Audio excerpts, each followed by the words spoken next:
mengumumkan keterlibatan Yang Berusaha Dr. Ahmad Rafi bin Cik Kasim, Timbalan Ketua Pengarah Pendidikan Malaysia, Sektor Pembangunan Profesionalisme Kementerian Pendidikan Malaysia, dengan diiringi oleh Yang Berusaha Dr. Hajah Rosnarizah binti Abdul Halim, Pengarah Bahagian Matrikulasi Kementerian Pendidikan Malaysia, Yang Berusaha Tuan Haji Amran bin Maksai, Pengarah Kolej Matrikulasi Negeri Sembilan, dan pihak pengurusan Kolej Matrikulasi Negeri Sembilan serta pegawai-pegawai Kementerian Pendidikan Malaysia.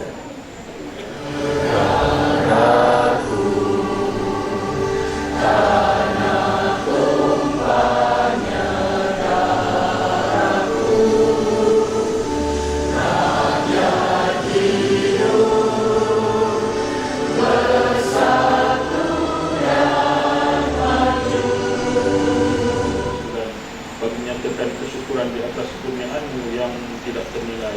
Jadikanlah kami hamba-hamba-Mu yang sentiasa bersyukur sama ada Teruskan dengan tayangan video korporat Kolej Matrikulasi Negeri Sembilan. Seiring dengan arus pemodernan dan revolusi perindustrian 4.0, KMNS atau Sudilah Tuan jalan berlapan di malam kelam. Sudilah Tuan beri ucapan, kata aluan pemanis kalam. Yang Berusaha Dr. Ahmad Rafi bin Cik Kasim, Timbalan Ketua Pengarah Pendidikan Malaysia, Sektor Pembangunan Profesional dan Pendidikan Malaysia, Yang Berusaha Dr. Hajah Rosnarizah binti Abdul Halim, Pengarah Bahagian Matrikulasi Kementerian Pendidikan Malaysia, Yang Berusaha Tuan Syahrir bin Osman, Timbalan Pengarah Sektor Pengurusan Peperiksaan Bahagian Matrikulasi Kementerian Pendidikan Malaysia, Puan Sarawak Anita Timbalan Pengarah Kolej Matrikulasi Negeri Sembilan, ketua-ketua jabatan, pegawai-pegawai daripada Kementerian Pendidikan Malaysia, para pensyarah dan hadirin. Syukur Alhamdulillah, hari ini kita menerima tetamu yang banyak kali datang, bahkan 5 kali datang. Dan saya ucapkan seluruh warga Kolej Matrikulasi Negeri Sembilan merakamkan begitu penghargaan kepada Yang Berusaha Doktor kerana sudi datang untuk sama-sama kami. Saja saya nak bawakan bersama dengan tenaga pengajar sesuai dengan Yang Berusaha dalam sektor pembangunan profesional supaya sama-sama mengangkat profesionalisme Kolej Matrikulasi Negeri Sembilan. Setakat ini kita ada 188 pensyarah dan 83 anggota khidmat pelaksana. Dan hari ini kita akan sama-sama dapat dengar daripada Yang Berusaha Doktor Timbalan Ketua Pengarah Pendidikan Malaysia. Selama ni saya tengok doktor ditangkap dekat Labuan apa tapi banyak takut pasti dia nak bicara. Sebab itu saya diturut untuk datang ke kongsi dengan bicara. So dengan ini kita samalah dengar daripada daerah dulu, daripada orang hebat. Kita hebat lah. Bukan senang kita nak jumpa. Sebahagian walaupun banyak kali datang tak nak jumpa. Sebab datang kat sini hanya dewan kosong saja, tidak ada orang. Tanpa melengahkan masa, saya bagi pihak seluruh warga Kolej Matrikulasi Negeri Sembilan mengangkat penghargaan tak ada. Sebelum kita meneruskan majlis, marilah kita kenal serba sedikit mengenai Yang Berusaha Dr. Ahmad Rafi bin Cik Kasim. Bak kata curi pandai, tak kenal maka tak cinta.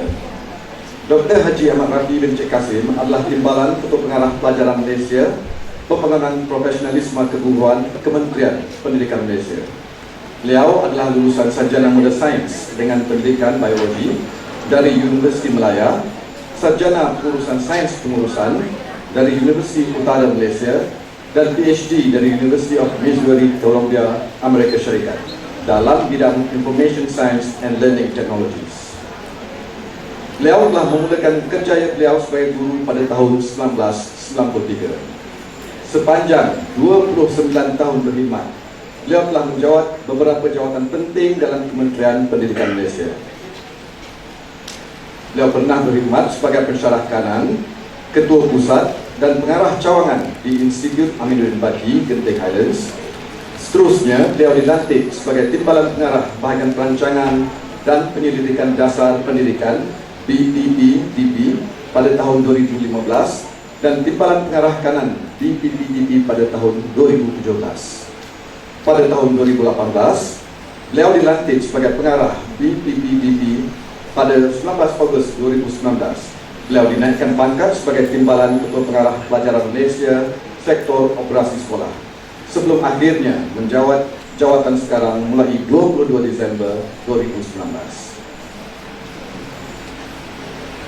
Besar langit di tepi busut, besar tak muat di dalam peti, besar hajat kami menjemput, besar niat di dalam hati. Seterusnya, majlis menjemput Yang Berusaha Dr. Ahmad Rafi bin Cik Kasim, Timbalan Pengarah Pendidikan Malaysia, Sektor Pembangunan Profesionalisme Kementerian Pendidikan Malaysia, untuk berkongsi pandangan dan buah fikiran beliau bersama-sama dengan warga pensyarah Kolej Matrikulasi Negeri Sembilan. Majlis dengan penuh takzim mempersilakan. Alhamdulillah Salatu wassalamu ala asyrafil anbiya wal mursalin wa ala alihi wa sahbihi ajma'in. Ishrah li sadri wa yassir li amri wahlul 'uqdatam min lisani yafqahu qawli. Terima kasih saudara pengacara majlis yang berusaha Dr. Hajar Marizah yang berhadir kepada bahagian dokumentasi Kementerian Pendidikan Malaysia, yang berusaha Tuan Syarif bin Osman kepada pengarah sektor pengurusan peperiksaan bahagian matrikulasi DPM, yang berusaha Tuan Haji Amran bin Muhammad Syahid pengarah Kolej Matrikulasi Negeri Sembilan, Puan Sawa Adita binti Bisa di mana pengarah Kolej Matrikulasi Negeri Sembilan, ketua jabatan, ketua unit, para pegawai dari KPM, para pensyarah, tuan-tuan dan puan-puan yang saya hormati sekalian. Assalamualaikum warahmatullahi wabarakatuh dan salam sejahtera. Alhamdulillah, setinggi-tinggi kesyukuran kehadiran Allah SWT di atas limpah kurnianya kita dapat bersama-sama hadir dalam majlis pada hari ini, dan saya amat bersyukur dapat sampai ke Kuala Pilah ini, sampai ke Kolej Matrikulasi Negeri Sembilan. Kalau ikut kiraan saya kali kelima, kali kelima sampai sini dia tengah report Kolej Matrikulasi yang paling kerap saya hadir. Sebelum ni Melaka, hari ini kita dapat macam-macam. Cuma yang berbezanya hari ini, saya datang ke Dewan Kuliah ini adalah manusia-manusianya di sini. Sebelum ni saya datang, bilik ni kosong. Kita tengok sejauh mana kita boleh susun jarak 1 meter kiri, kanan, depan, belakang. Persediaan kita untuk SOP pembukaan semula kolej selepas PKP. Jadi sebahagian besar saudara perempuan saya tak sempat berjumpa dalam sesi-sesi sebelum ini.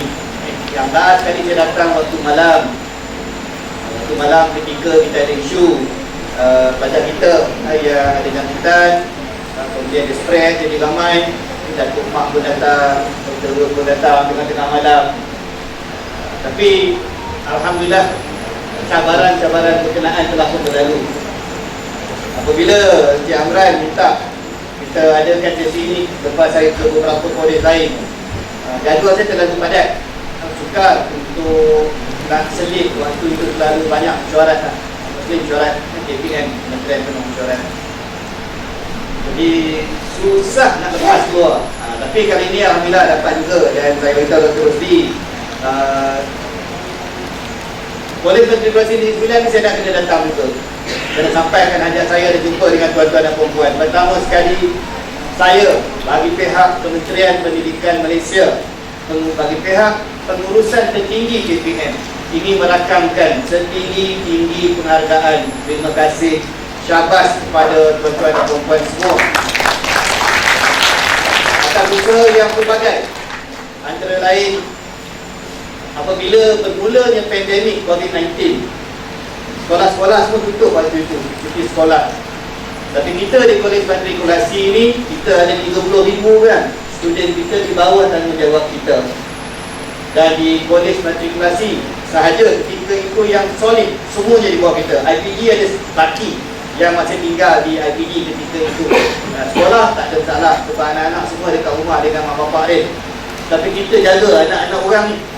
Jadi tanggungjawab yang amat berat terhadap kolej matrikulasi dan bahagian matrikulasi. Dan kita diuji satu demi satu demi satu demi satu. Ramai orang datang kat sini kan. Semua orang datang. Agung je tak turun kat sini.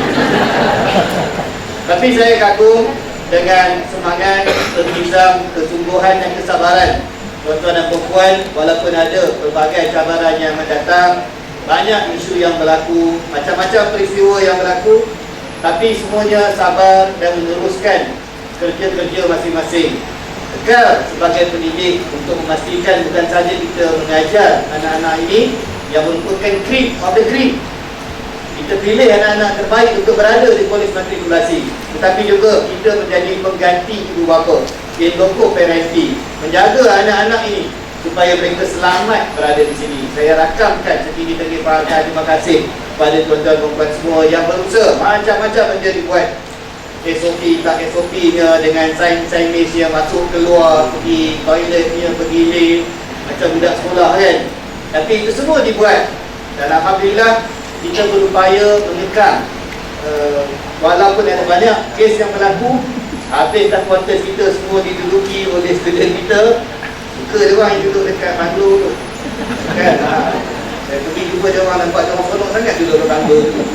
Kita bersyarah pun tak dapat duduk situ kan. Jadi ini antara cabaran yang kita hadapi sebagai seorang pendidik lah. Cuma kita di institusi yang berbeza. Jadi saya bersama rakan-rakan pengurusan tertinggi KPM amat menghargai jasa dan semangat tuan-tuan dan puan-puan. Alhamdulillah, tahniah sekali lagi. Itu ayat nombor 1 yang saya nak datang ke sini. Sebab saya rasa berhutang budi dengan semua yang ada di sini yang berusaha bersungguh-sungguh. Ada yang kena marah, ada yang memarahi dan sebagainya. Apalah kan, abang kena marah ni biasa je. Kami pun kena marah. Saya dah terus ni orang pertama kena marah. Bila berlaku macamlah kita bawa ke itu kan. Tapi kita nak jaga anak-anak kita. Sebagai guru di sekolah, macam itulah juga. Kita nak jaga anak-anak ini supaya ibu bapa serahkan kepada kita untuk kita jaga mereka. Untuk sesi ini tuan-tuan dan puan, saya tak ada rancang plan ni, tak ada spesifik, tak ada PowerPoint pun, jangan harap ada PowerPoint. Tak sempat nak buat pun. Tapi ada beberapa perkara pokok yang ingin saya kongsikan dengan tuan-tuan dan puan pada bicara sekalian. Oleh kerana portfolio saya sebagai PPM pembangunan profesionalisme, hajat besar saya adalah untuk melihat kita sama-sama meningkatkan profesionalisme kita sebagai pendidik. Saya baru saja merasmikan majlis anugerah di Kolej Genius Insan di musim sebentar tadi sebelum Jumaat yang saya kejar dari sana untuk datang solat di sini supaya lebih jumpa tuan-tuan dan puan. So dalam program berkenaan, program dulunya pintar kan, program pintar itu.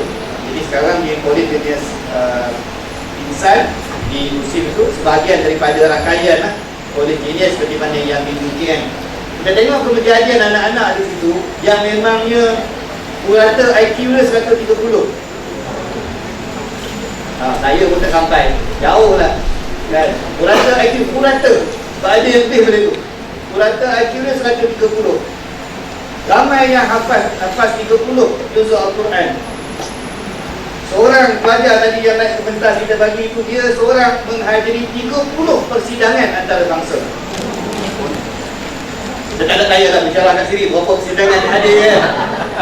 Sebab ni kita bercakap tentang genius ni. 30 persidangan antarabangsa. Saya bagi CJ yang tadi tu, tengok-tengok budak ni juga, dia budak ni juga. Kita tengok lah seperti dia bagi anugerah untuk tokoh tu 30. Now ini adalah one end of the spectrum daripada anak-anak kita.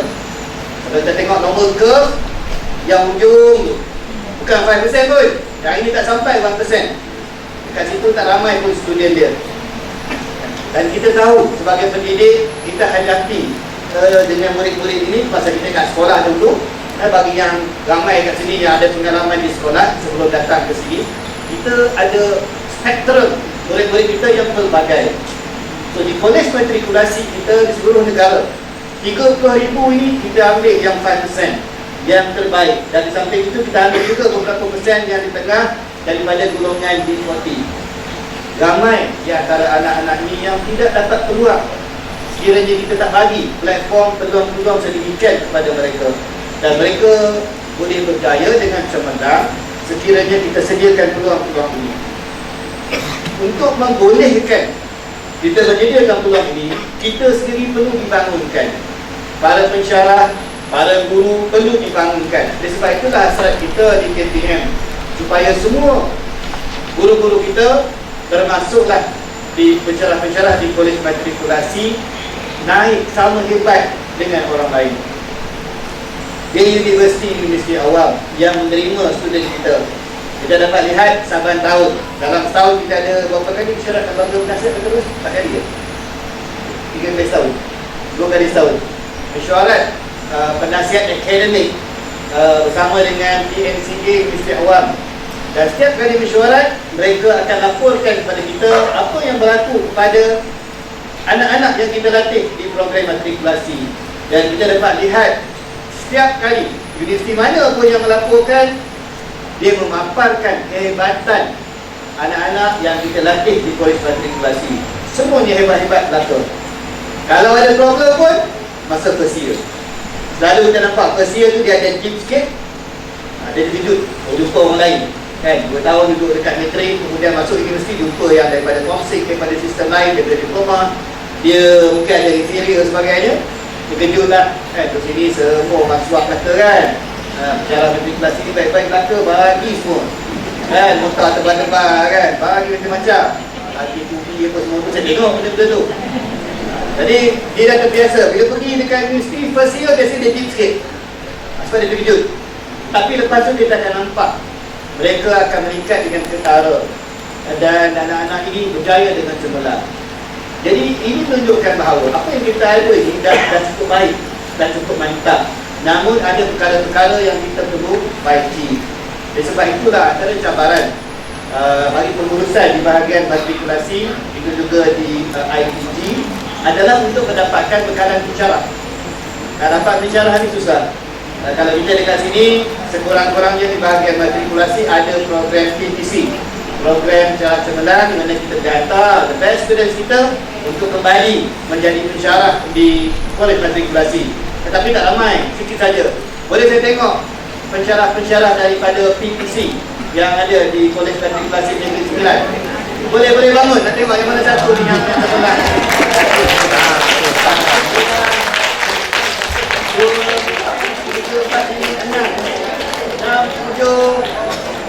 7 orang saja. Okey, terima kasih. Dia orang yang hebat ni dipilih dari awal lagi untuk menjadi pensyarah matrikulasi. Jadi harapan negara ni amat besar untuk tuan-tuan dan perempuan ini menjadi pensyarah-pensyarah yang hebat. Sebab kita invest, kita melaburkan kewangan untuk memilih the cream of the cream. So terus jalan, beri yang terbaik. Sebab tugas sebagai pensyarah bukan sekadar mengajar, tapi yang PTC ni mereka ada kelebihan-kelebihan tersendiri, pengalaman-pengalaman mereka khususnya di luar negara, budaya pembelajaran yang kita nampak di negara-negara maju, yang tu kita bawa bersekali dengan apa yang kita ajar dalam bilik darjah. Yang ini saya harap nilai tambah yang tuan-tuan dan perempuan boleh bawa bersama. Pengalaman-pengalaman ini, the leadership qualities, aktiviti yang dibuat, bawa bersama ke dalam bilik darjah supaya anak-anak kita boleh bersedia. Yang saya bercakap tentang the deep, penurunan sedikit semasa year 1 di universiti, kalau boleh kita elakkan, tak payah. Sebab ada yang deep sedikit, kemudian dia go to the deep. Dia ada juga yang macam tu. Macam saya dulu lah, saya dulu pun deep juga, deep 900 kan, tapi kena ngulang pula kan. Itu jumpa Puan Zainab, semua nama saya siap. Kawan saya satu kelas dulu. Bila saya mengulang, saya terus sikit.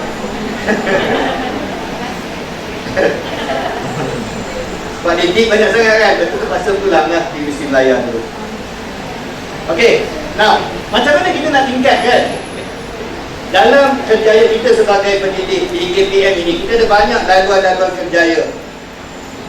Salah satu perkara yang menjadi tumpuan saya hampir 3 tahun saya sebagai PKP PT ini, perkara utama yang saya beri perhatian adalah bagaimana kita nak meningkatkan guru cemerlang dan pensyarah cemerlang di kalangan guru-guru kita, pensyarah-pensyarah kita. So saya tahu di dalam dewan ini, di Kolej Matrikulasi Negeri Sembilan, kita ada beberapa orang pensyarah cemerlang. Boleh saya tengok pensyarah-pensyarah cemerlang yang ada di sini? Boleh bangun?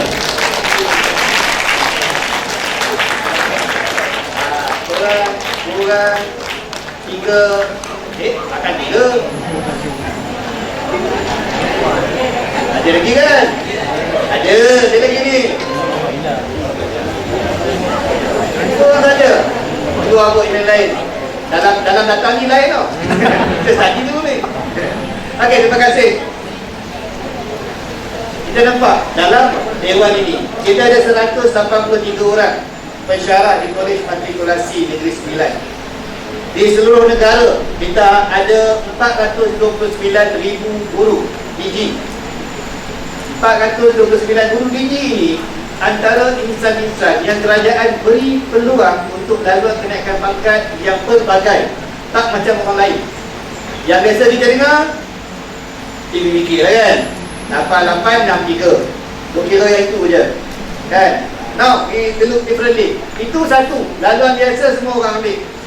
So, we need to look further. Ada banyak lagi laluan-laluan lain yang disediakan. Hari ini saya cakap satu saja tentang laluan cemerlang. Kalau lagi yang tadi yang berdiri itu 3 orang sahaja. Hasrat saya selepas ini, we need more. Dan bukan sekadar meramaikan pensyarah-pensyarah cemerlang, kita nak pensyarah kita sampai ke peringkat jurusa, peringkat yang tertinggi. Kalau di IPG, pensyarah boleh sampai kepada jurusa B, grade class B. Takkan di matrikulasi tak boleh? Boleh lah? Ya kan? Boleh lah. Tak jadilah. Ni ramai yang muda-muda ni, yang ada sini-sini pun boleh. Bukannya untuk orang muda sahaja. Tuan-tuan dan puan, dalam kerjaya kita, daripada 429,000 guru-guru DG seluruh negara yang mengambil peluang mengisi pos, mengisi yang duduk di kerusi-kerusi yang disediakan oleh kerajaan untuk grade yang lebih tinggi sebagai guru cemerlang dan pensyarah cemerlang ini cuma 18% sahaja. Bayangkan, kalau tengok kursi kat belakang tu, kursi tu kosong. Kerajaan dah bagi warrant, dah bagi gaji untuk kita, cikgu-cikgu ni duduk, tapi kita tak duduk. 18% sahaja yang mengisi. Ini satu kerugian yang sangat-sangat besar. Kita rugi 18% sahaja. Sampai JTA kata, kalau KPM tak sudi, kami ambil balik. Dia nak bagi kat skim lain. Orang lain ramai jadi nak, dan jealous juga pada kita sebab kita ramai. Orang lain pun nak juga benda tu. So, kalau kita tak merubah our mindset, our effort, dia akan kekal begitulah. Kalau lepas tu kita tarik balik. Nak isi jawatan pengarah, seorang aja pengarah. Timbalan pengarah, seorang sahaja. Kalau dekat sekolah pengetua, seorang sahaja. Timbalan dia, penolong-penolong kanan, 4 orang sahaja. Guru kanan mata pelajaran, 4 orang sahaja. Itu je. Kalau cikgu 100 orang, 6 orang, 7 orang je yang akan dapat grade untuk naik pangkat. Sebab itulah kita mohon dahulu, 20 tahun dulu, kita mohon untuk diberikan peluang kenaikan pangkat yang berbeza kepada guru-guru, termasuklah pensyarah. We should go up without going out. Kita kekal di dalam bilik gajah, tapi kita grade yang lebih tinggi. Ini boleh dilakukan. Sebab itu saya cabar pengarah-pengarah saya, Dr. Rosmini di IPG. Kita kena ubah. Begitu juga di IAB, Dr. Tajuddin. Saya kata kita kena ubah benda ni. We can do that. But we need to have a proper plan. If you fail to plan, then you plan to fail. Bagi yang ada cita-cita ini, tanam cita-cita dari sekarang, lepas tu mula gerakkan. Banyaklah cara untuk dapat ni. Cara untuk dapat tu banyak. Cuma nak kena usaha. Dulunya orang tak nak mohon jadi pensyarah cemerlang atau guru cemerlang kerana banyak ketakutan. Dia macam dia takut hantu tu kan. Dia tak nampak pun. Entah ada entah tidak. Bukan nampak pun tapi takut. Takut itu, takut ini, takut Nazir datang, takut orang ni tengok dalam kelas. Sedangkan apa yang dibuat tu begitu banyak. Saya ikuti perkembangan-perkembangan yang dibuat oleh matrikulasi. Bila Dr. Ros perkenalkan convention, apa tu? Inovasi, konti. Begitu banyak inovasi yang dibuat oleh pensyarah-pensyarah. Punyalah banyak. Tapi yang herannya dia buat macam-macam inovasi tapi dia tak mohon jadi pensyarah cemerlang. Ini satu kerugian. Macam-macam dah kita buat, usaha-usaha dah kita buat, tapi kita tak gerak je ke arah tu. So we need to move further. Kena buka telefon tu sekejap. Banyak maklumat kami. Asia negara pun banyak.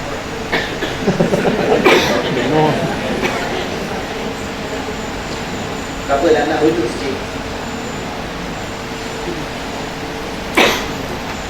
Ada satu kumpulan dalam pun saya, kena cerita juga hari ni.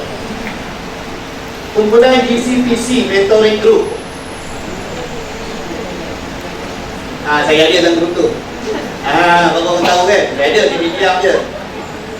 Ada 2,279 orang, 500 orang sedang online sekarang. Bercakap tentang macam mana nak jadi guru cemerlang, macam mana jadi pensyarah cemerlang. Dan yang leadnya adalah pensyarah matrikulasi. Khalifah Maskullah kan? Saya masuk dalam grup tu dia diam. Dia terkejut nampak nama saya, kita jangan bagi tahu orang. Dia makin terkejut. Tapi saya nak masuk bukan apa. Saya nak tahu apakah concern pensyarah-pensyarah kita, cikgu-cikgu kita apabila kenapa mereka tak mohon? Kenapa mereka tak mohon jadi guru cemerlang? Dalam tu saya tengok macam-macam ceritanya. Dan saya gunakan kuasa yang ada untuk baiki benda-benda tu. Antara lain, ramai yang bimbang ketua jabatan ni tak sokong. Ramai juga ketua jabatan yang tak ambil berat, tak tanda pun, tik dalam orang tu, menyebabkan bila dia hantar orang ni tak lengkap, ditolak dan dia kecewa. Saya nampak ni benda-benda itu, dan benda ni lah saya bagi tahu pada bos-bos. Orang tak buat siap. So nampaklah masing-masing buat. Sebab itu daripada tahun 2021 hingga tahun ini, peningkatan untuk permohonan guru cemerlang dan pensyarah cemerlang meningkat 180%. So, kita boleh buat. If we plan to do it, we work harder, insyaAllah kita boleh. Ini orang metrik ni yang memulakan usaha ini. Nak tahu soalan apa Nazir tanya? Nak masuk dalam tu semua je. Nazir sampai nak buat apa? Nak baca kopi dulu, nak hidang bagi dia makan dulu ke, nak pergi buat kepentangan. Yang tu pun dia bincang dalam tu. Masing-masing cerita, dia tak ada dah benda-benda tersembunyi. Tak percaya dalam grup ni, pergi kat YouTube, dengar soalan-soalan apakah akan ditanya apabila Nazir datang ke kelas masing-masing untuk tujuan jadi guru cemerlang dan pensyarah cemerlang. Itu bukan hearsay, bukan bohong-bohong. Yang cakapnya adalah ketua Nazir sekolah, Cikgu Syafruddin. Cikgu Din, dia sendiri yang bercakap, kami akan tanya soalan ini. Dah tahu dah itu. Bukan je soalan bocor, memang dah terbuka. Bukan bocor sikit-sikit dah. Dah tahu dah apa yang Nazir nak tengok. Kan dah tahu dah panel datang nanti untuk apa benda kat elemen yang perlu ada. Macam mana nak susun dokumen. Semua tu ada di tangan masing-masing. Tak susah dah. Ni saya kata rahsia negara. Tak rahsia dah pun. So we can do that. Ini lah usaha ke arah tu. Di sini lagi. Oh, okey. 67 orang. KUP 54. Yang ni kena mohon registrasi. Ni berapa ramai 54 dalam dewan ni? Boleh bangun tak?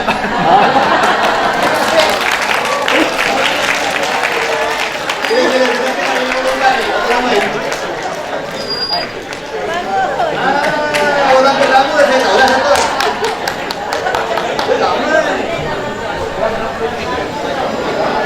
Okey, good. Ramai. Okey, tahniah, terima kasih.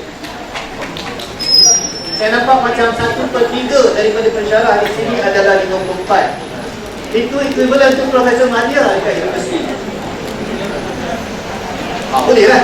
Daripada Profesor Madia kena up lah. Pergi ke Profesor. Okey.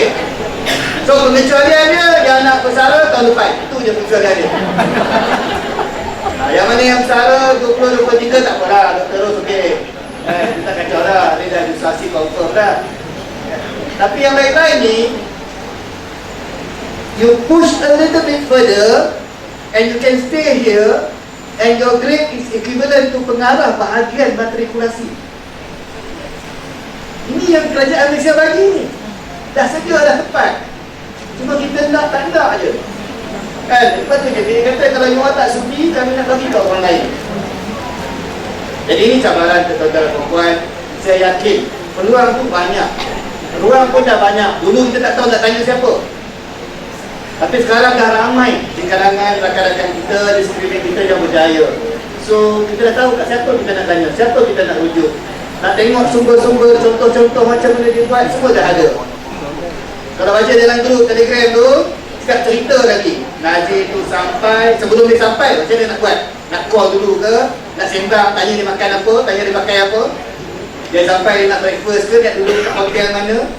Semua cerita-cerita yang sampingan-sampingan tu pun ada. So, tak ada benda yang kita terkejut, yang kita tak tahu. Mostly dah tahu dah.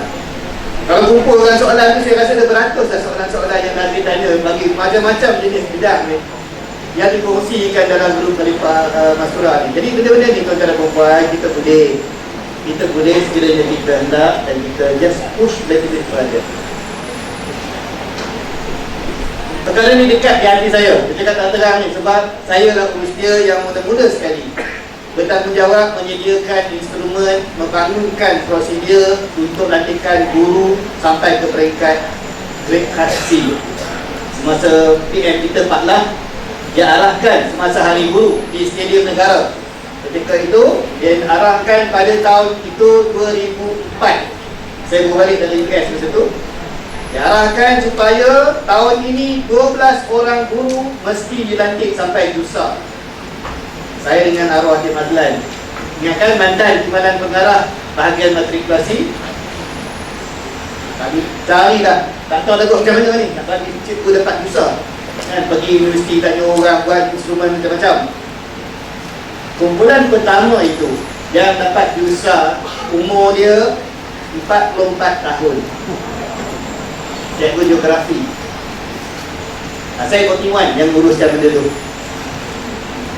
Walaupun ada PhD, tak apa, dia 41 juga. Tapi peluang tu kerajaan dia bagi pada kita, kenapa kita tak ambil? Ini satu kerugian. So saya ajak tuan dan perempuan, rakan-rakan semua, kita ambil lah peluang ni. Peluang yang dah ada, kena ambil lah. Rugi tak ambil. Rugi kalau kita tak ambil peluang ni. Tapi kena ada planning. Ada planning. Jangan rancangkan pasukan task force yang boleh bantu rakan-rakan kita. Salah satu perkara yang saya lihat daripada tahun 2004, saya berkait dengan ambilan guru cemerlang sampai sekarang, salah satu faktor besar yang menghalang kita mengisi jawatan ini adalah kerana PhD. Itu jelas. Bukan yang P besar, H kecil, P besar tu. Bukan PhD tu. PhD yang lagi satu. Perasaan apa tu? Yang tu, itu penghalang utama. Saya dapati banyak kes, salah satu komponen dalam elemen pentaksirannya untuk menilai calon-calon ini, dia akan tanya kawan-kawan. Kan, pandangan kawan-kawan terhadap kawan kita yang menjadi calon. Kat situ tu ramai juga yang jenis PhD ni kan, kita dapat apa yang dapat lah. Perangai tu tak boleh. Kalau ada jenis tu memang tak boleh. Ini yang kita kena kikis. Dia dapat tak mengurangkan sikit pun skill kita. Dan dalam beberapa institusi yang saya ikuti dengan rapat training task force yang saya masuk tadi itu, antara faktor kejayaan. Semasa saya di IB, 17 tahun saya mengajar di Institut Pendidikan Baki sama Dr. Rosnariza dulu. Kita dah jadi urus dia untuk buat guru cemerlang sebagainya, tapi kita tak dapat apa pun, kami semua 41 yang masa tu. Tapi apabila saya dilantik menjadi pengarah IB cawangan Genting Highlands, Saya rasa macam mana, challenge lah kan. Kita dah buat macam-macam, takkanlah dah beberapa tahun berada di IIT tak ada seorang pun pensyarah di IIT yang mendapat grade kasih sampai dosa ni. Maka saya buat tim. Saya pengarah 54 sama macam Haji Amran. Bersama saya ada 26 orang pensyarah 54. So, saya tanya 54 orang, 26 orang, 24 orang ini, siapa yang nak pergi kepada grade pensyarah cemerlang, grade kasih? Semua malu-malu. Hari ni baguslah dia orang bangun-bangun kan. Karena tu malu-malu, okey tak apa. Tapi ada yang maklumkan pada saya. So kita buat tim yang bantu kawan kita.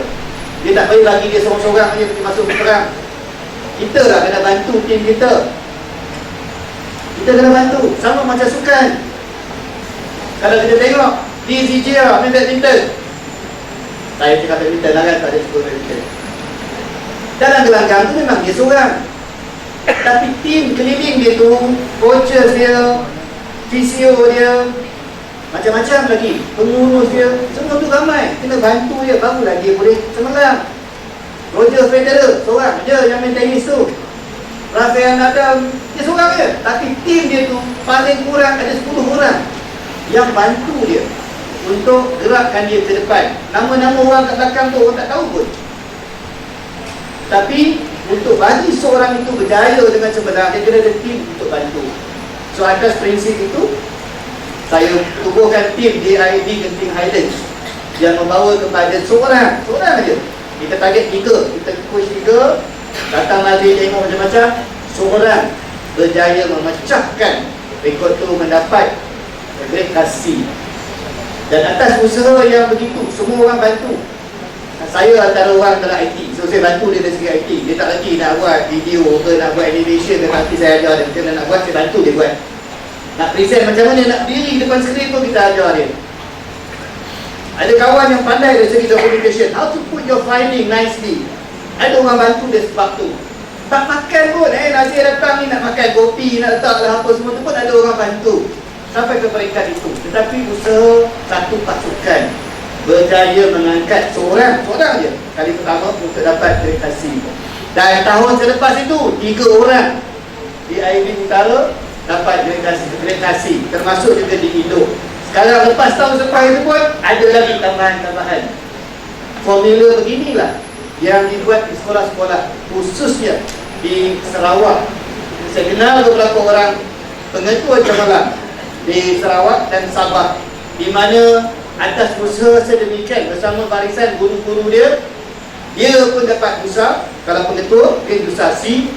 Guru-guru dia, setakat ini yang saya tengok rekod paling tinggi, 33 orang cikgu dia guru cemerlang.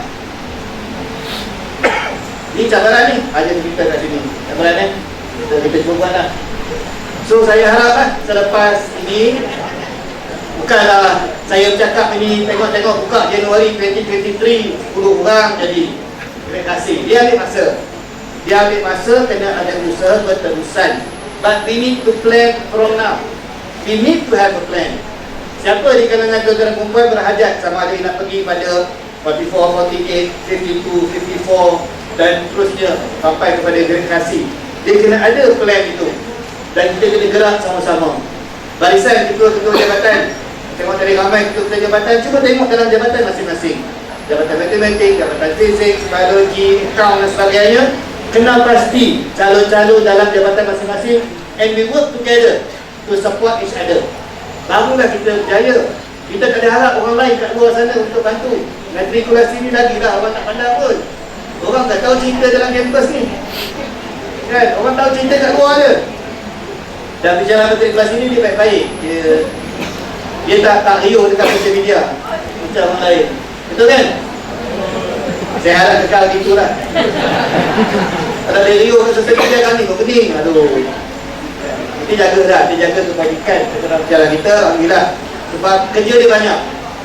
Bila dia kerja banyak, dia tak ada masa nak borak-borak kat social media tu, nak TikTok ke apa tu kan. So rancang dari sekarang, gunakan peluang ini untuk kita tingkatkan profesionalisme kita sendiri. Tuan-tuan dan perempuan, aku baru cakap satu bab. lagi banyak lagi. Okey, dapat sudah bagi cabaran tu, pandai-pandai lah bahagian matrikulasi kolej untuk gerak macam mana kita nak bangunkan. Dan saya harap nanti ada di kalangan pensyarah kita yang akan dapat menjadi pensyarah cemerlang. Saya doakan yang terbaik, ramai di kalangan kita ni akan jadi pensyarah cemerlang, regardless of grade dia lah, 48 ke 52, 54 sampailah grade kasih, barulah kita ni hebat. Okey, cukup faktor. The next one, ini untuk kumpulan pengurusan pula, kepimpinan. Lega dah pensyarah kan. Yang buah-buah dia pula ni. Nah, apabila kita menghadapi pandemik COVID-19, bukan kita saja terjejas, seluruh dunia 168 negara yang terlibat terjejas akibat COVID-19, dan institusi pendidikan adalah yang paling banyak terjejas kerana kita jaga manusia-manusia yang berusia muda yang memang vulnerable. Jadi banyak cabaran yang kita hadapi, dan apabila kita kembali semula, kembali kepada keadaan asal, almost 100% macam mana sebelum pandemik, kita dapati ada negara yang they can bounce back. They can bounce back and they do well. Ada yang merangkak-rangkak. Kita ni in between lah, nak kata merangkak tak juga, we are getting better. Tetapi ada beberapa cabaran yang kita hadapi, dan daripada World Bank pada tahun 2020 dia buat survey di kalangan negara-negara yang terjejas akibat pandemik ini. Apakah rahsianya, apakah formulanya supaya kita dapat bounce back and do better pasca pandemik ini? 3 perkara. So yang ni saya minta kumpulan keputusan berikan perhatian. Sebab itu kita kena bertindak sebagai ketua jabatan untuk membantu rakan-rakan kita dan di institusi kita. Yang pertama kita kena bantu dari segi aspek pedagogi. Aspek pedagogi itu ataupun the instructional skills perlu ditingkatkan. Kalau dulu sebelum pandemik kita mengajar, katalah kita mengajar menggunakan chalk and talk. Rasa di sini tak work. Ini macam-macam inovasi yang ada ni. Ada group biologi. Group biologi. Yang mana yang bagi kat saya tu, dia masa tengah bincang tentang sanitizer tu kan. Ada lagi saya simpan atas meja saya dekat pejabat. Pakailah. Tapi botolnya ada. Sebab saya ingat lagi group biologi tengah bincang untuk hasilkan yang itu. Terima kasih group biologi. That kind of PLC perlu ditingkatkan. So pasca pandemik ini, aktiviti PLC kita kena buat dengan lebih banyak. Kita kena tengok amalan kita sendiri. Benda yang kita mengajar dulu, kaedah yang kita mengajar dahulu, mungkin tak sesuai lagi selepas pandemik ini. Sebab murid yang masuk ke matrikulasi ini pelbagai level. Saya rasa sekarang pun dah rasa kan, kalau kita tengok kualiti murid yang masuk ke dalam program matrikulasi, kita akan nampak ada perbezaan yang quite ketara lah antara mereka. Sebab mereka menghadapi cabaran lepas 2 years, 3 years semasa pandemik. So bila sampai pada kita, ada yang okey dan ada yang tengah-tengah, ada yang tak okey tapi lepas masuk juga. So approach yang kita gunakan, pendekatan instructional ni perlulah berbeza. And we alone cannot solve this problem. We need to work together. So our PLC is very very important. So World Bank kata antara negara yang berjaya bounce back apabila selepas pandemik ini, mereka yang fokus kepada instruction. So kepimpinan yang ada di sini khususnya, saya mohon untuk lihat kembali, banyakkan gerak kerja, adakan PLC, lihat pendekatan-pendekatan berbeza. How can we do differentiated learning? Kalau dulu mungkin tak perlu sebab murid-murid kita masuk semua negeri. But now we know they have different levels. So it may require differentiated learning in your classes. Ada orang yang mungkin tak pernah selama 2 tahun tak pernah langsung masuk Mama Science, yang tak pernah pegang test tube pun ada kan. Kalau bagi pipet nak suruh pegang tak tahu atas ke bawah ke kan. Ada yang jenis itu. So ini memerlukan pendekatan berbeza daripada murid-murid lain. Ini kita kena ada kumpulan-kumpulan guru. We need to discuss together what is the best approach. So that's the first one. The second point yang World Bank kata, hasil daripada kajian di banyak negara, digital competency. That's the second one that we need to improve. Saya yakin semua yang ada kat sini semua hebat-hebat belaka dari segi digital. Betul tak? Baik. Ini ya. Cuba dah mengajar online dulu. Saya ikuti banyak kelas-kelas pensyarah online ni. Sekarang mau bagi tahu. Itu kelebihan online tu. Saya hadir dia ni, tak tahu kan. Ada waktunya saya tengok sendiri di komputer saya. Ada waktunya saya tengok dekat telefon. Ada waktunya saya duduk dengan student sambil dia tengok telefon dia, saya duduk sebelah tengok macam mana cikgu matematik mengajar. Siapalah cikgu matematik tu. Bukan di kolej ni saja. Di kolej di Perak, di Kedah, di Labuan. Banyak saya dah cover semua. Kolej matrikulasi ni Jamara 2 tu dia dekat sini. Yang lain-lain okey, sini saja tengok kali. Kan? Jadi bila ada kelas-kelas online ni saya duduk, saya tengok pelajar kita belajar dan tengok macam mana pensyarah kita mengajar. Saya kagumi, betul, memang bagus, pensyarah matrikulasi ni. Tahniah, memang hebat. Memang bagus. Saya bangga dan saya canang cerita ni rata-rata, especially kalau orang compare dengan pensyarah universiti. At any time, I can pick any of our pensyarah confidently that we can teach better than the university. Lepas tu saya tanya anak. Sebab anak saya 4 orang belajar di universiti kan. Semasa pandemik 2 tahun di rumah. Jadi kita tukar-tukar universiti je. Dia tengok yang UiTM, dia tengok yang UPM, kan? Dia tengok UiTM satu lagi, kan? Dia tengok UMP. Tengok macam dia orang mengajar. Mak bapak ni dua orang cikgu. Dan jadi dia jadi komentari yang paling hebat lah. Cuma lah usaha universiti dia mengajar. Kan, komen bukan main lah kan. Duduk belakang tengok, cepat je dia ajar macam ni. Budak-budak ni komen dia kisahkan. Tapi bila saya tengok kelas yang diajar oleh pensyarah matrikulasi ni, saya yakinlah insyaAllah you are good at digital already. But it is not enough. We need to move further. Bukan semua orang, saya tahu ramai kawan-kawan yang membantu antara satu sama lain dari segi digital ini. Kita kena belajar antara satu sama lain. InsyaAllah kita boleh improve. Saya sendiri pun bila saya tengok ketika pandemik, cikgu-cikgu kita masing-masing sediakan digital studio di rumah untuk mengajar online. Takkan nanti KC tak ada studio digital kan. Belajar juga lah, belajar kat YouTube lah. Tengok YouTube je ada orang buat kan. Green screen. Kain langsir boleh tu buat green screen ni. Nak try juga kan, try tak jadi. Beli lah juga green screen tu, pasang lah. Tapi pun nak blend tu macam mana pula. Pakai OBS. Macam mana OBS ni, datang apa pula. Pergi kat YouTube, belajar lah. Ni step by step guide, how to use OBS. Belajar lah. Go through dan saya tengok lah. Kalau tengok dalam kebanyakan webinar saya, dekat rumah sebenarnya. Yang banyak-banyak webinar tu pensyarah-pensyarah, most of the time saya dekat rumah. Even sometimes tu pun background tu macam dekat pejabat, tapi sebenarnya saya kat rumah. Itu kelebihan yang ada dari segi digital. Kalau saya sebagai pentadbir, sebagai antara ketua guru lah, saya belajar daripada guru-guru lain dan saya cuba tingkatkan kompetensi digital saya yakin tuan-tuan dan puan-puan para pensyarah semua tentulah boleh lebih tinggi lagi.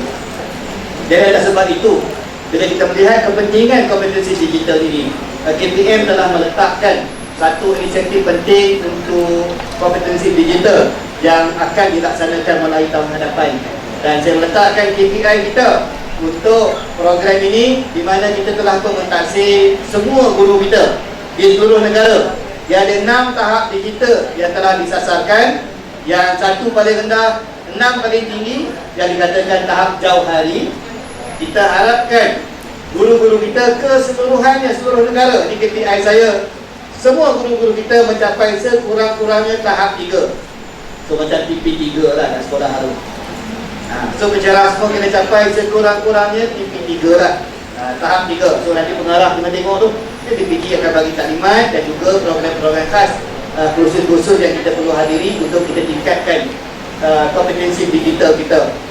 Dan hasrat kita setiap sekolah, termasuk juga di setiap kampus matrikulasi IPG, di setiap sekolah perlu ada sekurang-kurangnya seorang tahap jauhari. Yang tahap 6 tu, di sini tak ada masalah lah, ramai yang tahap 6 ni. TP6 ni ramai. Saya tengok kualiti bahan-bahan yang diedarkan dalam kualiti kelas yang disampaikan. Tengok video tadi tu pun okey lah. Tu dah sampai TP5, TP6 tu kan. So insyaAllah yang di sini saya rasa tak ada masalah untuk kita capai yang kedua. So saya kata tadi, World Bank kata ada 3 perkara. Okey, bagi sikit lagi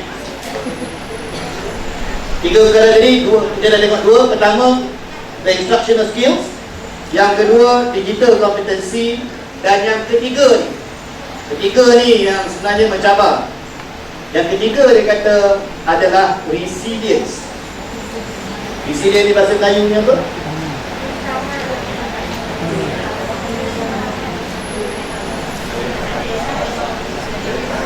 Daya tahan. Daya tahan lah. Resilience. Resilience ni antara perkara yang kena ada kekuatan dalaman sendiri dan dibantu oleh kepimpinan kita. Yang resilient ni yang saya bimbang.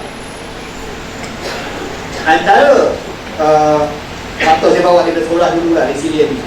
Kalau kita tengok pencapaian kita dalam PISA, begitu juga dalam TIMSS, antara perkara yang membezakan student kita yang 15 plus di Malaysia ni berbanding dengan yang di Singapura, Shanghai, Hong Kong, Finland, Denmark, Estonia adalah faktor resilience. Kalau sana tu jauh, kita ambil yang dekat. Yang dekat kita Vietnam. Singapura dia kata tak boleh banding sebab Singapore is a city country, so it's so small, everybody in the city. Okey, tolak tepi Singapura. Ambil Vietnam tu. Jauh beza resilience itu antara student kita dengan Vietnam. Vietnam tu lepas perang, dekat kampung-kampung dia tu, bom-bom dalam tu, dalam kat samar tu masih banyak. Cabaran dia sangat berat. Dia nak cari makan pun susah. Kita makan cukup, dia nak cari makan pun susah. Tetapi anak-anak di sana, semangat itu, jadi diri kekuatan ketahanan itu sangat tinggi. So they bounce back from adversity. So they can do that. Yang itu kelemahan student kita. Diuji sikit, dia lemah, dia give up, dia mengalah. Dan yang inilah yang saya nak bawa di kalangan guru-guru, para pensyarah. We ourselves need to be resilient. Kita sendiri kena kuat, kita kena bounce back. Sebab itu bila ada cabaran, network kita dekat sini slow saja kan. Dia datang dulu, itulah antara aduan dia. Pegang telefon sampai kat asrama ni, kat sini. Saya pun bawa telefon saya masa dia datang ni. Tengok kat mana ada signal. Dekat kafe paling kuat. Okey, mana dia? Kena ada resilient, turunlah daripada tingkat 4 tu, pergilah dekat kafe. Itu tempat paling kuat signal. That is resilient. Janganlah duk mengadu apa dah kerajaan tak bagi wifi kat kami. Kat Vietnam tu, signal pun tak ada kan. Jadi banyaklah perkara-perkara yang kita kena ubah sikit. We ourselves need to start first.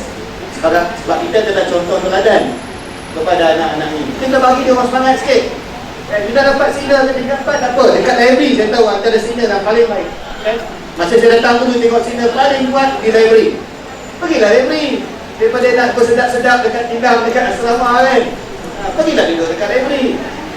Dan saya jumpa beberapa orang student di library yang cakap, dia memang sini, saya tanya dia kenapa dia duduk kat sini. Sebab sini signal paling best dan saya letak aircon. Okey lah, kita bagi dekat dia. Yang dekat kafe, kenapa saya tahu signal paling kuat kat situ, sudah juga beritahu pada saya. Kami duduk kat sini, kami suka buat tutorial sebagainya sebab signal paling baik kan. Siap ada air dan dia ni, dia sendal dia punya phone tu kat botol air dia tu kan. Sambil minum, saya makan, dia tengok pensyarah dia mengajar. Dah lah telefon dia kecil. Belah dua pula tu. Sebelah whiteboard dia jalan mengajar, sebelah kiri dia buat matematic resolution. Aduh, hebat budak sekarang ni. But that's a positive sign yang mereka ada resilient tu. So kita kena bina lah. Jangan manjakan sangat.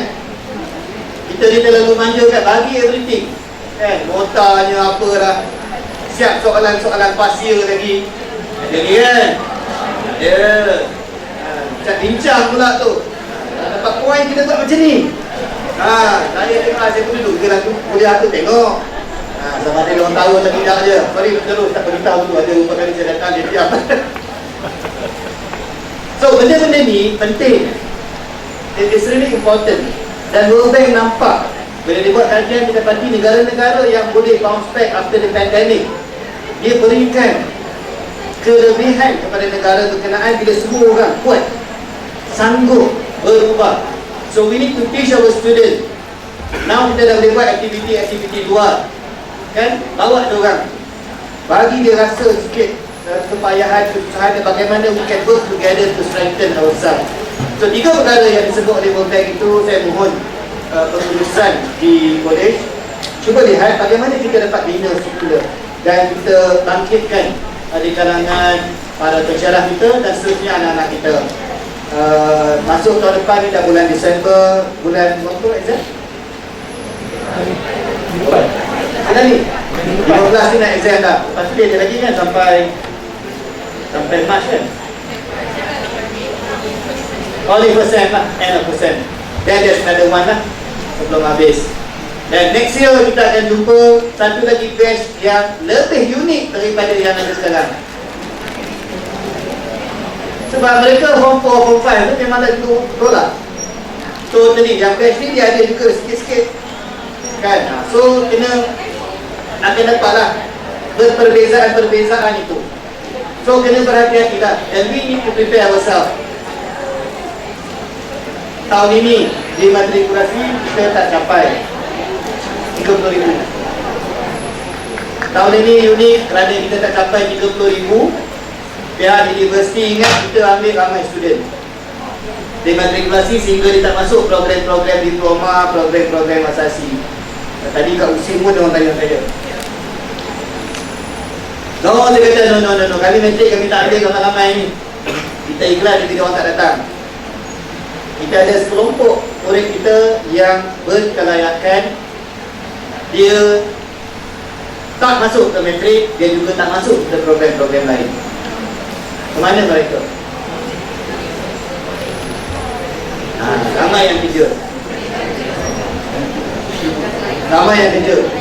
Dia kerja sahaja, kan? Dapat motor, jadi rider, modal itu je lah.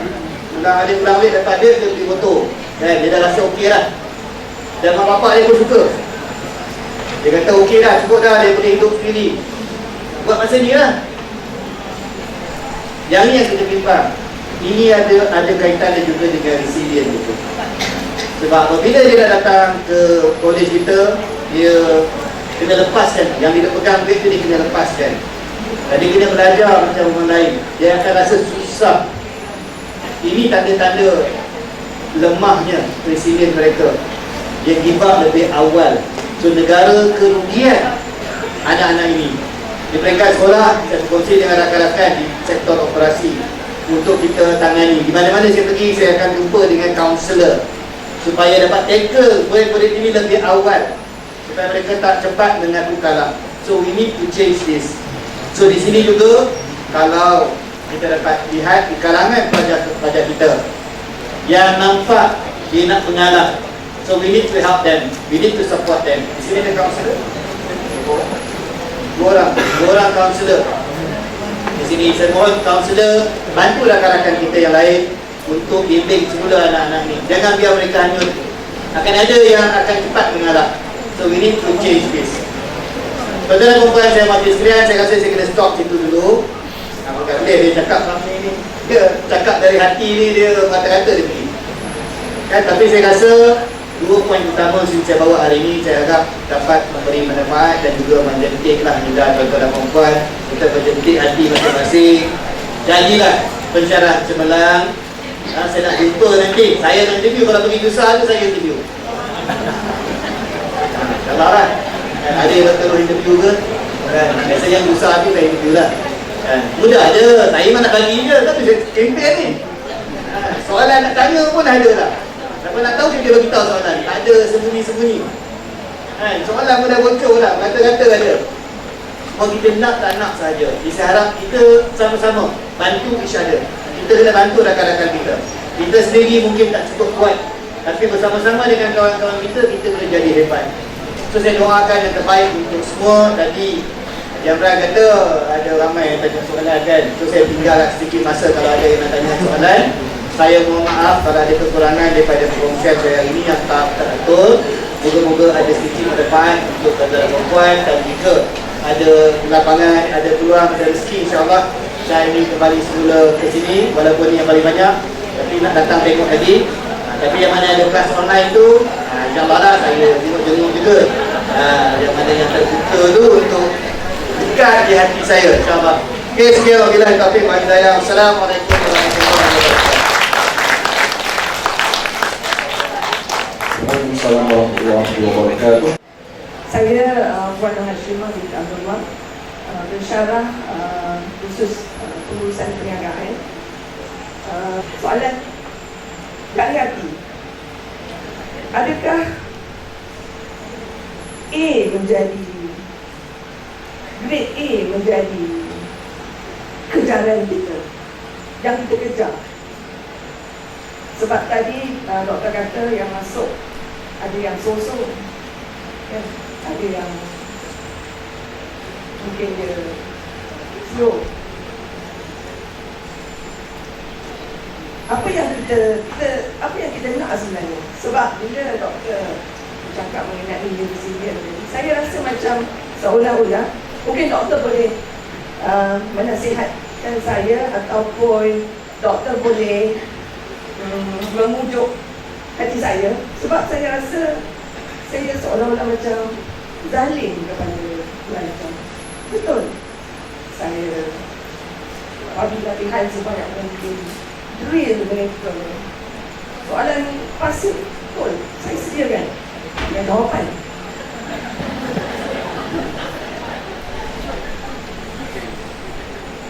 Tapi saya rasa saya menzalimi dia.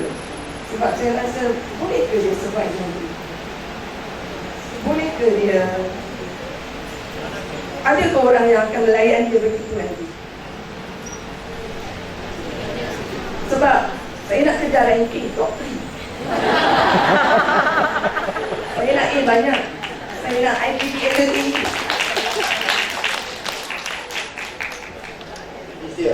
Tak dapat A tu, semua orang berusaha ke arah itu. Poin yang terbangkitkan tadi adalah tentang bagaimana kita menyediakan ruang supaya dia tak bergantung kepada kita. Nah, to illustrate your concern tadi, apa beza pelajar kita yang daripada matrikulasi, yang saya kata first year dia dip dekat universiti. Saya lalu dua sistem. Saya lalu program asasi, saya lalu form 6.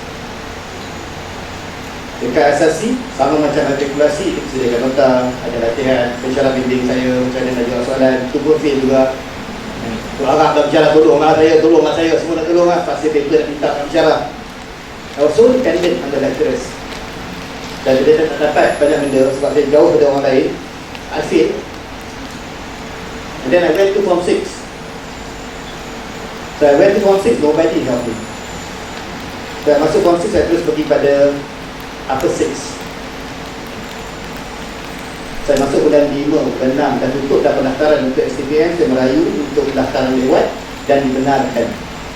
So I got 6 months untuk study, untuk sit for STPM the same year for science. Saya terkejut, saya tengok buku teks yang banyak. Biologi sahaja ada 5-6 buku. Saya tanya cikgu yang macam mana, you kena baca semua. So I end up studying by myself. That's the point where I thank my teachers, my form 6 teachers, for not helping me. Bila saya tanya, tentang mathematics, tentang chemistry. Hydrocarbon itu CH tu pun saya baru nak kenal. CH masuk dalam kelas keluar benzina. Benda apa lah bentuk ni? Nak kerja jauh sangat. So I end up study on my own. Ketika itulah baru saya rasa saya membina keyakinan diri. I know nobody else can help me except myself. I need to work hard, I need to bounce back, and I did that. Pada masa itu memang saya marah cikgu-cikgu form 6 saya. Tapi dapat result, masuk balik ke universiti, jumpa balik kawan-kawan yang lama pun saya teringat balik.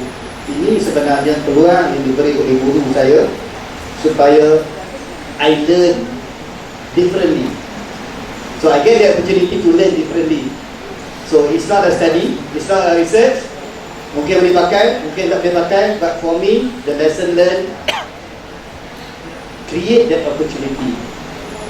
So dalam kes yang A tadi, kita tahu anak-anak yang memasuki program matrikulasi seperti mana diputuskan oleh Kabinet adalah menyediakan ruang untuk anak-anak ini masuk ke universiti dalam program-program sains dan profesional.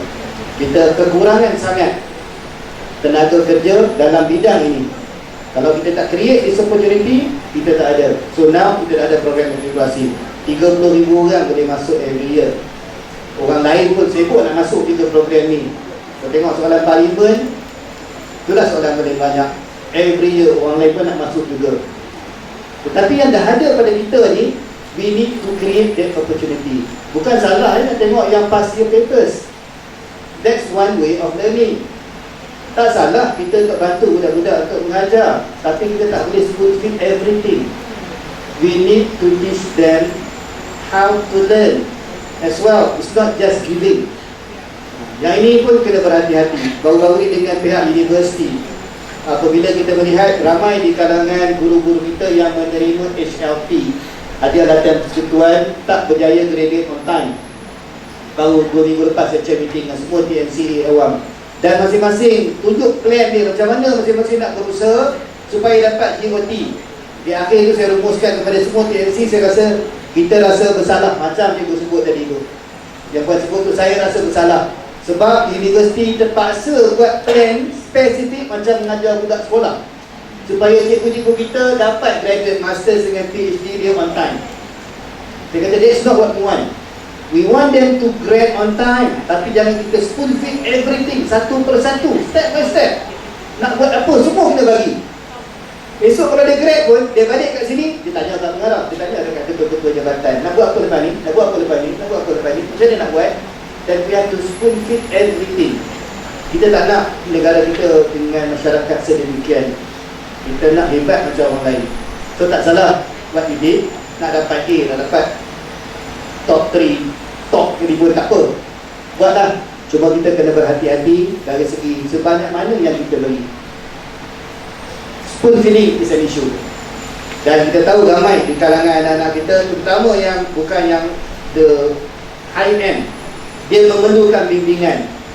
Tapi bimbingan ni ada pelbagai cara, pelbagai kaedah. Sebab itu tadi saya kata, the first one that we need to prepare is the instructional skill. We need to look at different ways of doing things. Tak semestinya pendekatan yang kita guna sekarang ni itulah pendekatan terbaik. Ada banyak kaedah-kaedah lain yang lebih baik, yang mungkin lambat tapi dia boleh berubah. So saya nak sejawab sebahagian lah daripada itu. Nak lagi daripada ini kita Saya Zazah Zafiah Bidang Julia, pensyarah unit pendidikan Islam Moral, DG 54.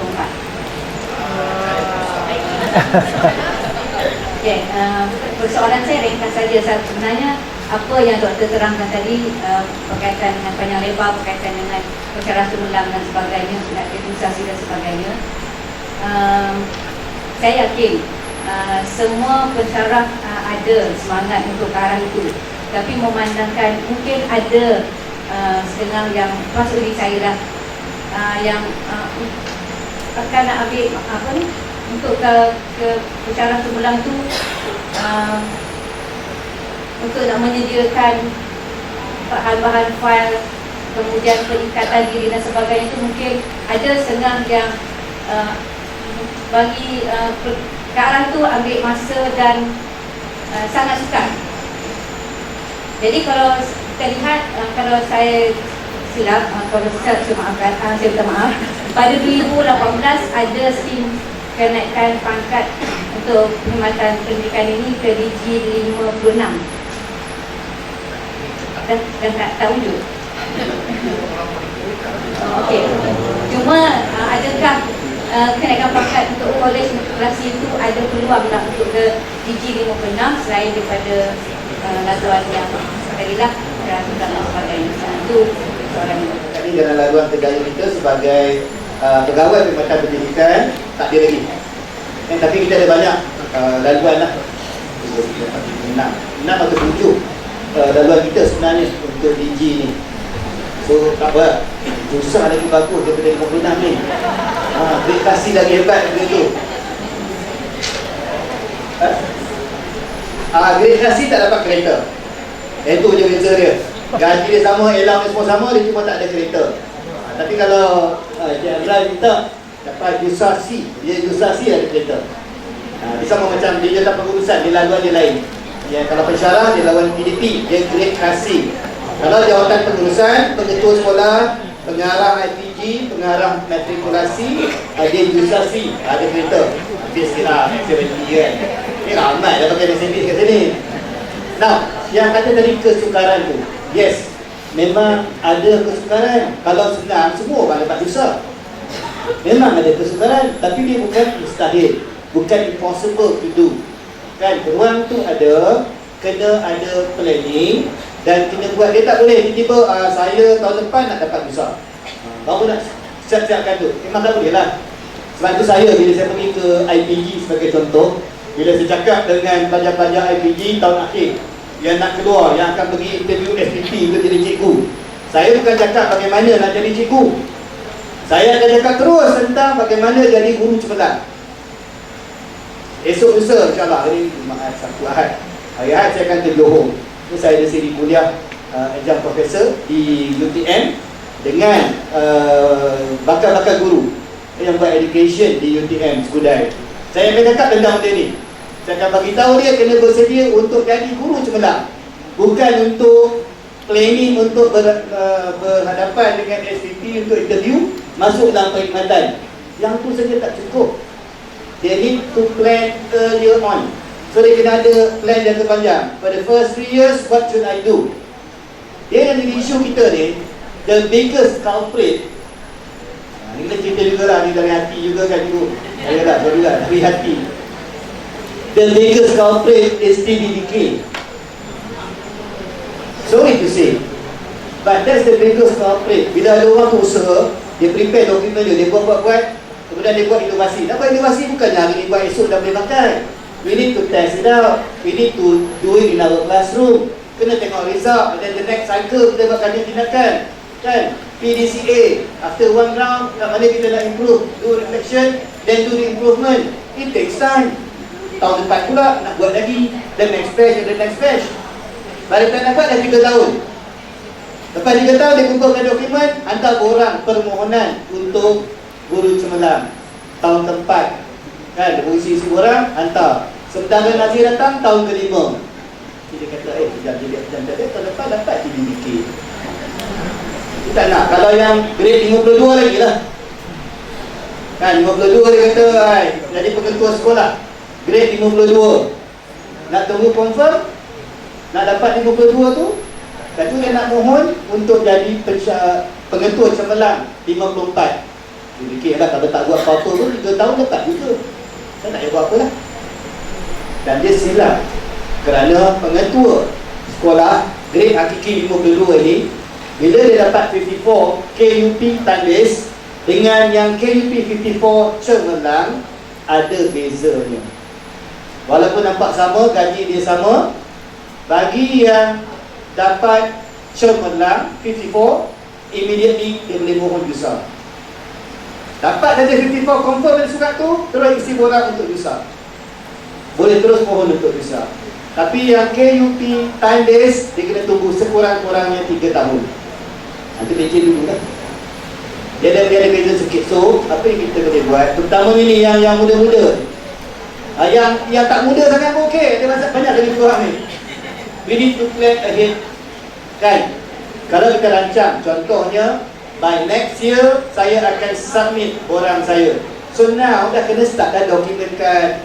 Keep your documents, do your action research, do your innovation, pergi conference, kongsikan your innovation di sana sini, build up your your portfolio. It takes time. Memang betul ambil masa, kan? Tapi kalau saya tengok contoh Cikgu Nur Haimi di Jerlun Kedah tu, kan, umur baru 42 tak salah saya, kan dia dah grade 52, kan, tahun depan dia dah 54. Lepas tu dia akan minta lah untuk DC grade kasih pula. Dia plan dari awal, dia buat semua aktiviti itu, dokumentkan dengan baik, jalan. Dulu memang kita tak tahu Najib nak tengok apa, nak tanya macam mana. Sekarang semua ni dah jadi open secret, semua orang dah tahu. So we can do that. Kita cuba kan, insyaAllah. Susah sikit susah, insyaAllah boleh. Okay. Keluarkan pada bulan Julai, Ogos lepas, berkaitan dengan tagging guru. Kita ni di tag ikut option kita. Siapa di sini pensyarah ni dalam sijil ikhtisas kita bidang lain, tetapi mengajar dekat sini bidang lain? Saya tahu dah seorang confirm. Contohnya dah, Zainah ni, kalau dia bagi contoh, kan, dia orang fizik, kan, dalam sijil dia orang fizik, baru tahu kan. Fizik tak cukup orang ni, tahulah kat mana nak cari. Itu baru cakap pasal fizik. Dia juga usia bahasa Melayu. Ni orang tak tahu lagi ni. Itu saya buat cerita dekat IPG Gainun tentang Dr. Nasir. Sama juga, pasal dia tak cukup orang masa tu. Dia cakap, dia ni doktor Buya ke? Tak, minggu depan tu dia kena ngajar bahasa Melayu. Now, isu kita cikgu ni, kita based on option dalam sijil kita. So dalam sistem e-operasi, untuk Puan Zainah sebagai contoh, dia akan letak your fizik lah sebagai option, betul kan? So, walaupun dah berpuluh tahun mengajar matematik, kalau dia mohon guru cemerlang, pensyarah cemerlang, matematik, tak dapat. Sahabat kami, arwah Cikgu Zul, sahabat saya, partner saya, bahasa Melayu, bahasa Melayu, bahasa Inggeris, dia dalam biologi. Itulah kami semua perempuan, kami dua orang lelaki. Cikgu Zul tu biologi sama saya, tapi 20 tahun lebih dia merupakan guru pakar dalam bidang kimia. Satu orang panggil dia Cikgu Zul kimia, ketua pemeriksa kimia. Tapi bila dia mohon guru cemerlang, tak boleh, sebab dalam sijil tu bukan kimia tapi biologi. So ramai di kalangan kita macam tu. So untuk itu kita dah ubah sekarang ini dalam sistem kita dengan SPI yang telah pun berkuat kuasa, kita panggil sebagai penandaan ataupun tagging guru. Antara ringkas macam ni lah. Kalau macam kes Puan Zainah, walaupun dalam sijil dia adalah physics, tapi oleh kerana pengalaman dia mengajar matematik untuk tempoh sekian lama, maka dalam sistem e-operasi ni ditambah satu lagi option tambahan, matematik. Kalau dia bahasa Melayu dia, tambah satu lagi juga bahasa Melayu. Bukan sahaja kita mengiktiraf pengalaman dan kepakaran dia dalam bidang itu, malahan dia juga boleh memohon pensyarah cemerlang dalam mana-mana bidang yang ada tagging itu. Itu satu. Yang kedua, kalau dia nak mohon bertukar, macam cikgu nak tukar antara negeri sebagainya, ketiga-tiga option itu dia boleh mohon untuk bertukar. Ni kalau nak sekolah lah, kat matrik ni tak pandai sangat kan, dia kurang sikit kalau tukar ni. Kalau cikgu kat sekolah, contohnya yang paling pandai nak balik Kelantan lah. Tak nak pakai contoh Kelantan, memang tak boleh masuk pun, dia berempah lebih lah. Contoh dia nak pergi ke Pahang, dia nak minta cikgu matematik kat Pahang. Kalau Pahang ada lebihan matematik, dia tak boleh masuk ke Pahang. Tetapi oleh kerana dia ada dua tagging fizik, tagging matematik, selain daripada matematik, dia juga boleh pindah ke Pahang atas tagging fizik. So chances of having this, pertukaran-pertukaran ini lebih fleksibel. So penting tagging ini, saya yakin Dr. Ros dengan pasukan akan tengoklah di HQ nanti bagaimana kita boleh implement di peringkat kolej matrikulasi selaras dengan perubahan yang berlaku di peringkat sekolah. Dan yang paling penting, yang mana dalam sijil itu bukan tagging dia, tetapi dah bertahun-tahun mengajar dalam bidang lain, anda juga berpeluang untuk sampai ke JUSA dengan tagging yang baru. So yang ini saya harap pihak matrikulasi juga akan laksanakan segera lah. Terima kasih. Terima kasih yang berusaha dokter. Jelas soalan di situ. Seterusnya tadi. Saya Nuriana binti Ibrahim. Saya Nuriana binti Ibrahim. Pensyarah unit bahasa Inggeris. Itu dulu pos saya tu dulu. Ya. Okey. Rasanya doktor dah tahu kita ramai pensyarah-pensyarah kanan di diri 24, 52 yang hebat-hebat, yang berkaliber, berkepakaran tinggi. Macam doktor cakap tadi dah level Profesor Madya. Dan untuk pengetahuan doktor, kita ada pensyarah-pensyarah yang dilantik sebagai subject matter expert, SME lah, bagi khusus yang mereka ajar lah. Di kolej kami ada 8. Jadi, tapi sayangnya kami ada lebih daripada 40 pensyarah kanan di 54, 52, tapi tak ramai yang berminat nak mohon dari SME. Sebab tugasnya memang berat sedikit. Ketika orang lain sedang bercuti akhir semester, kami SME ni akan spend masa separuh daripada cuti kami semak silibus ke, buat apa-apa perubahan lah. Kan Dr. Rusli? Okey. Jadi persoalan saya adalah, adakah KPM mempunyai apa-apa perancangan untuk memberi recognition yang lebih baik atau inisiatif-inisiatif lain yang bersesuaian bagi menggalakkan lebih ramai pensyarah kanan memohon SME atau subjek matter expert? Terima kasih pada Nuriana. Okey, berkaitan dengan recognition untuk SME itu satu recognition kan ya. Okey, jadi kami pernah berbincangkan bahawa untuk kumpulan SME ini nak ada calon-calon yang kita nak recommend atau bila minta dia memohon untuk ke akreditasi ni, inilah calon-calonnya, inilah orang-orangnya, sebab there's an extra mile yang you dah buat. Sebab dalam konteks usasi ni, akreditasi ni, you tak tengok business as usual tau. Apa the wow factor. Dalam SME, mungkin kita have that wow factor. Itu yang membezakan guru biasa dengan guru cemerlang. Okay. Jadi kami meneruskan kita punya legasi yang SME ni sebab kita ada hasrat dan ada niat dia. Jadi kita ke arah legasi nanti, kumpulan-kumpulan ni kita harap yang menyambut cabaran tersebut. Dan sebab dia SME kita tak sama dengan SME JPA. Sebab SME kita tugas-tugas khas tentu kan, kita minta menyumbang kepada pembangunan kurikulum dan sebagainya. In fact, doktor kami ke arah future ready kurikulum, inovasi, dan bukan SME yang kita panggil untuk membantu dalam tugas untuk membangunkan kurikulum baru. Macam kita yakin Puan terlibat dengan PISA kan? Ya, PISA antara salah satu task force untuk PISA. Okay. Jadi itu recognition kita akan recognition kita lah kepada mereka yang terlibat Dan bila bercakap tentang future ready program, kumpulan-kumpulan SME ni dan kita harap kumpulan 54 ni lah yang akan bantu kita. Sebab bila kita buat satu program baru, kita akan memotorkan program sedia ada, program sekolah sedia ada, dan program yang akan dibuat oleh universiti. Universiti dah ke arah future ready. Future ready means dia tak macam sekarang lah, again sains hayat dan sebagainya. Tapi dalam sains hayat tu apa yang kita arah terkini, ke arah future. Sebab kita pun masing-masing ada bacakan tentang World Report World Economic Forum Report tentang future jobs of the world kan.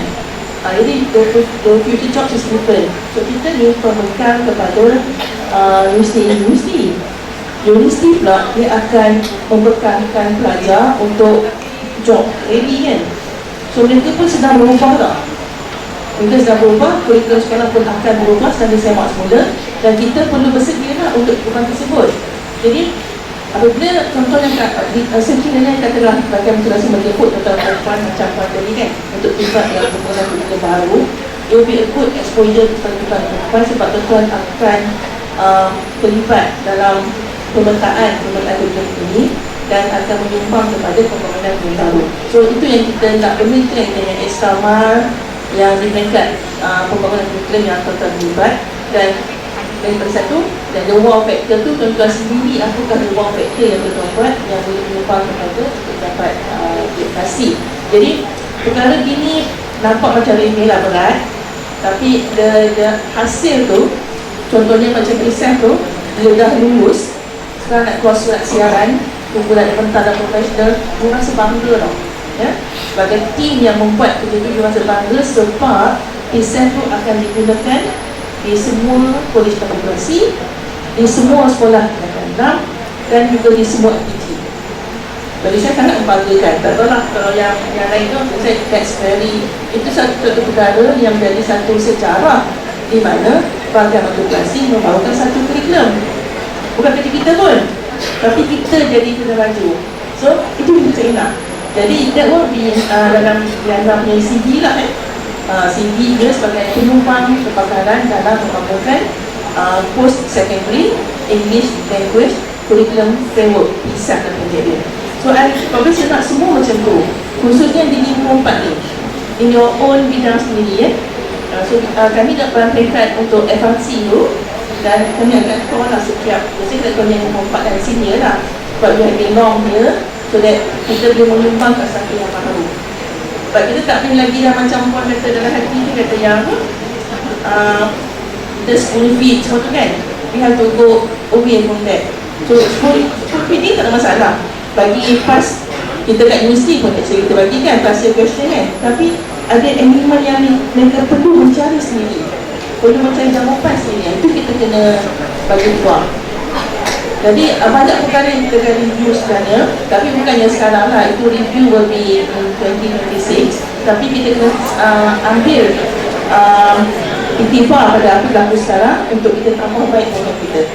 So macam tadi dia kata, bagaimana SME itu menyumbang, jawapannya ialah itu first untuk your own CV, keduanya untuk your future peningkatan kerjaya. Telah menyambar segala besar melihat libat keilmuan.